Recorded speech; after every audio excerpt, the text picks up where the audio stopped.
I'm Dr. Winnie King, and welcome to Keeping Kids Healthy. Now, this is a program about your children's health, and it comes to you, as you can see, right from the lobby of the Children's Hospital at Montefiore in the Bronx. Today, we'll be showing you a fascinating medical condition called Asperger syndrome. You probably never heard of, but will instantly recognize. Remember those kids from our school years who behaved oddly, they failed at sports, or they never quite fit in with the other kids? Maybe they didn't know what to say in a group, or they talked forever about something like geography, but they didn't have a clue about the latest movie. They might be the smartest kids in the class, but they sat alone at lunch. Well, today we understand that odd behavior might have a neurological basis, a failure of the brain to develop the side that helps us communicate and understand complex social situations. Estimates on the number of people with Asperger syndrome range as high as 1 in 500, though many remain undiagnosed. Now we're going to meet a young man named Adam who has Asperger syndrome and who has a long list of accomplishments. Adam himself has graciously agreed to be our guide on this journey of discovery through the syndrome that has shaped his life. Reporter Jim Bunn spent some time with Adam. A healthy baby. Like most first-time parents, Adam Sherry's mom and dad breathed a sigh of relief when the doctor told them they had a healthy baby boy. As he grew, so did their excitement. He was exceptionally smart. Give him a date even hundreds of years ago, and he could tell you what day of the week it was almost immediately. Adam. He delighted in the things most little boys enjoy. Okay, now we're gonna leave them. All gone. What do you say the monkey? Today, Adam is a sophomore in high school. He gets A's and B's, and he lives with a condition called AS, Asperger syndrome. It's a combination of social impairments and other difficulties. What kinds of problems does having AS cause you? For example, I don't always know the right thing to say in a social situation. I may not correctly read verbal cues. Mm-hmm. I don't have too many friends. I have a few, but not as many as I would like to. Mm-hmm. And do you think that's because of the AS? I'm sure it is. Really? That must be kind of hard for you. Yes. What are some of the things that you see where you're different from your friends and your classmates? To say the least, I'm very monotone. Mm-hmm. There's also the fact that for example, I don't always know how to approach, for example, girls, like whether I should, how to start up a conversation with them. Now, I have to tell you, that may not be an AS thing because a lot of us, have a hard time trying to figure out how to talk to girls. It's good to know. Trust me. But what are some of the other things where you can tell that there's something different? During lunchtime in the cafeteria is extremely loud with hundreds of students literally talking to each other, whereas I don't usually talk to people that much. Mm-hmm. Can you tell me what it was like before when you were younger and it was harder than it is now? Is that better? I had no idea really how to have a real conversation with somebody. So what's new? And once I started social skills training around at age 10, I really physically learned, so to speak, how to do it. What are some of the things you learned? Like how to say hi, or how are you, like conversation starters, like icebreakers, as I call them. And within the past couple months or so, I've really been able to make eye contact with people for the first time.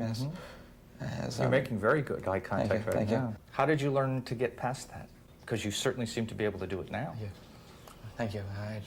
Like, for example, what to say when you start a conversation, what else to say, and how to end it.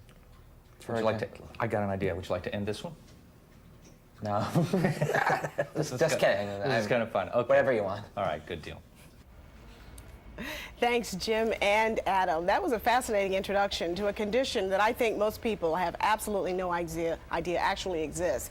And here to tell us more are two people who understand it very, very well. We have Dr. Michelle Dunn, and she is a pediatric neuropsychologist who specializes in Asperger syndrome. And sitting next to her, we have Lori Sherry, who is Adam's mom. And thank you both for being here on the show. This is really, really interesting, and I really know that most people, probably even doctors, have never heard about this. Michelle, give us the medical background on Asperger. Well, Asperger syndrome is a neurologically based syndrome. We're learning more and more about it every day. Researchers are learning more and more. It is a genetically based disorder, but there's no blood test to diagnose it. At this point, the way that it's diagnosed is according to the child's behavior. And so there are three areas of difficulty that children with Asperger's have. The first is in socialization. The second is in communication. And the third is in repetitive behaviors and sort of rigid kinds of behaviors. The communication issues have to do with trouble having conversations, like Adam was saying on the tape. Usually kids with Asperger's syndrome have great vocabularies, and they can really fool people because they sound so wonderful, like little professors. In terms of the socialization issues, there are problems with eye contact. Kids prefer to be alone rather than play with other children. And when they do try to play with other children, they may do very inappropriate things, like even hit the other child, but not in a bad way. And the repetitive stuff has to do with talking about the same kinds of topics over and over again, like New York City subway system, something like that, or lining up blocks, flicking light switches, or repetitive hand movements, things like that. Well, Lori, you were nodding your head just a moment ago. This sounds very familiar to you, doesn't it? Very. Tell us about your experience with Adam when he was a toddler. When Adam was little, we thought we had this brilliant genius on our hands. We were already making plans for him to go to Harvard, Princeton, Yale, maybe Cornell.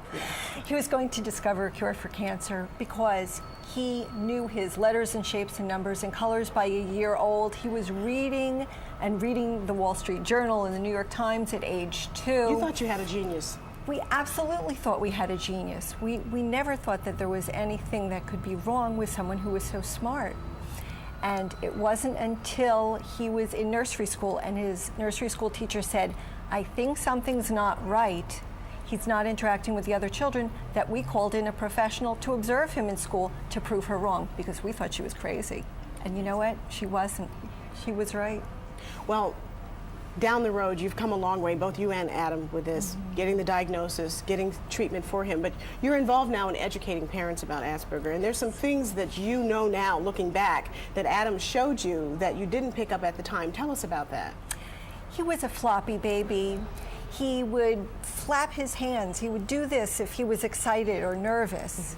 And we didn't know that that was indicative of anything. Well, we actually are going to show you right now a bit of home video of Adam doing exactly that. Take a look at this.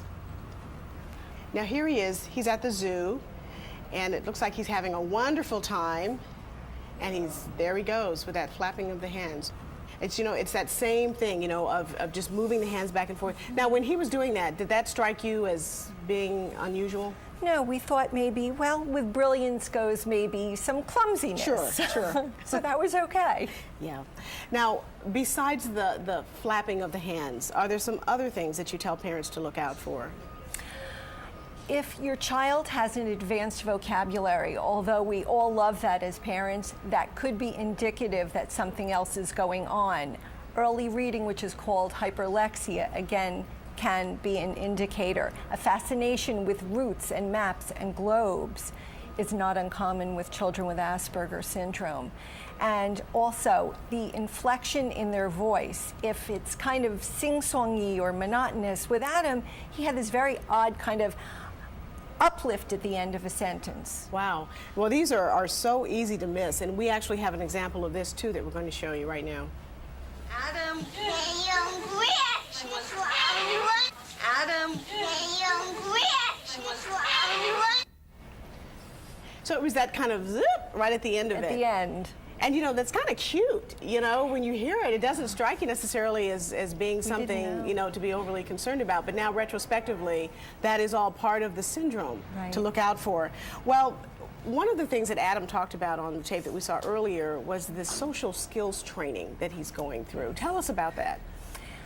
Our children with Asperger syndrome need to be taught what other children know intuitively. That is, how to have a conversation. We don't think about it. But our kids don't know how to say, hello, my name is, what is your name? And we started getting him social skills training when he was younger, and that's been a great help to him. And it literally teaches them to say the right thing in the right situation. And in Adam's case, he got started when he was in elementary school. Yes. But Michelle, we want this to happen actually quite early in children's lives. Tell us about that. Why is that so important? Well, absolutely want it to happen early because children's brains are very malleable when they're young, and you can make a big difference in children if you start at a younger age. Adam clearly has made a lot of progress. But I think that a good example of this is that young children with Asperger's syndrome don't look at faces.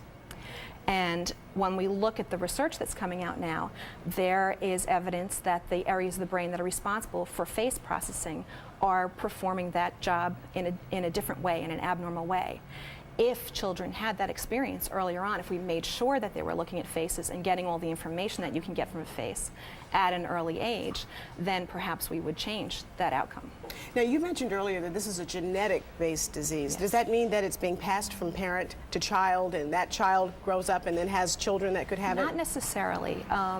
In families of children with Asperger's syndrome, sometimes there's a history of manic depression, sometimes there's a history of AS or other kinds of developmental disabilities, but sometimes there's nothing. And so it's just a genetic change that happens. Yeah. Now, in your case, Adam has done extremely well. I mean, I know you're very proud of him because he's very bright and he's also worked very hard.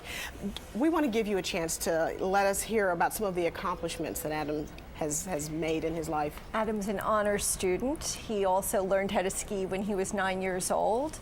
He was the state finalist for the National Geographic Geography Bee 3 years out of 3. Wow. And he has been in the school plays in middle school and high school, and he's doing great. Yeah. Oh, well, I know you're proud. I can hear it in your voice, a proud mommy. And you know, it really is all the difference, getting this training and keeping him in the mainstream rather than having him segregated off away from other children. Now, here are some phone numbers and some websites where you can get more information about Asperger syndrome. The Neurological Institute of the National Institute of Health, and their phone number is 800-352-9424. Also, MAP services for autism and Asperger syndrome at mapservices.org. Note that there are 2 A's in MAP, and their phone number is 219-662-1311. And Aspen, the Asperger Syndrome Education Network of New Jersey, and their website is aspennj.org. And if you missed any of that, the list is also on our website, keepingkidshealthy.org. Thanks so much for being here on the show. I really appreciate it. This is a fascinating topic, and we appreciate you sharing that with us. As always, thank you for watching Keeping Kids Healthy. See you next time. Bye-bye.